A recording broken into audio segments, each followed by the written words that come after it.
महाभारत का युद्ध शुरू होने से पहले दुर्योधन और अर्जुन दोनों ही श्री कृष्ण के पास मदद मांगने के लिए पहुंचे। उस समय श्री कृष्ण विश्राम कर रहे थे। दुर्योधन अपने नेचर से बड़े एरोगेंट थे, इसलिए वे श्री कृष्ण के सिर के पास जाके बैठ गए और अर्जुन उनके अंदर बहुत विनम्रता थी, इसलिए वे श्री कृष्ण के पैरों के पास जाके बैठे। जैसे ही श्री कृष्ण उठे तो सबसे पहले उनकी नज़र अर्जुन पर पड़ी और उन्होंने कहा कि क्योंकि मेरी नज़र सबसे पहले तुम पर पड़ी है, इसलिए मैं मदद मांगने का पहला अधिकार तुम्हें देता हूँ। ये सुनते ही दुर्योधन बहुत क्रोधित हो उठे।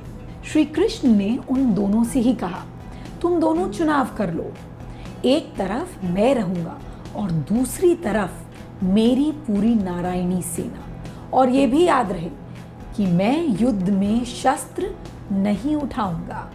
अर्जुन ने श्री कृष्ण को कहा कि मुझे सिर्फ आपका साथ चाहिए। ये सुनते ही दुर्योधन बड़ा प्रसन्न हुआ।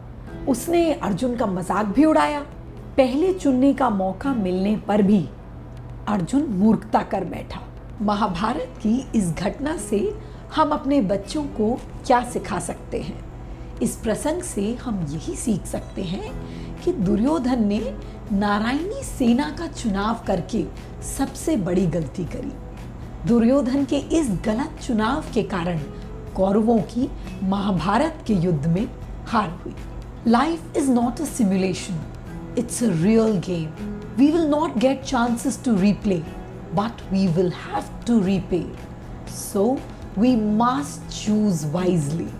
To change the way you feel, you must change the way you think. नमस्कार, मैं हूँ पलक तिवारी गायकवाड़ और आप मुझे देख रहे हैं पेरेंटिंग विद पलक पे, मेरी नई series how can Bhagavad Gita help in parenting पर। आज के इस एपिसोड में मैं आपसे भगवद गीता की एक बहुत इम्पॉर्टेंट टीचिंग पे बात करने वाली हूँ। To develop the right perspective, we must change the way we think. सही चुनाव के लिए सही पर्सपेक्टिव होना बहुत आवश्यक है। अर्जुन के पास सही पर्सपेक्टिव था, इसलिए उन्होंने श्री कृष्ण का चुनाव किया। हमें ये बात याद रखनी चाहिए कि किसी से गुस्से, लालच, बदले की भावना हमें सही डिसीजन लेने नहीं देती है। सही चुनाव का मार्ग कठिन होता है। जब भी आप इस पर चलने की कोशिश करेंगे तो लोग अनेक प्रकार की बातें करेंगे, आपको नीचे खींचने की कोशिश करेंगे, आपसे जलन की भावना रखेंगे। पर यही समय है जब आपको उनकी बातों का असर अपने आप पे नहीं होने देना है, अपने डिसीजन पे अडिग रहना है और आगे बढ़ते रहने का प्रयास करते रहना है। हम भी अपने अंदर के द्वंद्व को सही तरीके से हैंडल करके अर्जुन की तरह विजयी हो सकते हैं।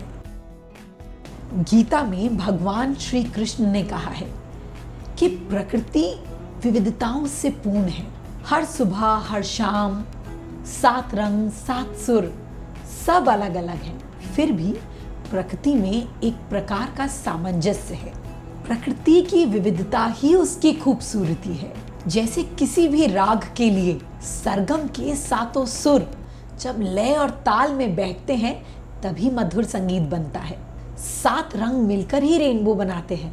यदि रंगों में लाल रंग ये सोचे कि पीले रंग का पीला होना उसका अवगुण है, तो ये तो राइट पर्सपेक्टिव नहीं होगा। इसी तरह हमारे आसपास अलग अलग स्वभाव और अलग अलग व्यवहार वाले लोग होते हैं। हमें उन्हें वैसे ही स्वीकार करना चाहिए। कमियां निकालना सिर्फ कमजोर लोगों की निशानी होती है। नॉन जजमेंटल होके देखेंगे तो हमें दूसरों में कमियां नहीं, उनकी विविधताएं दिखेंगी।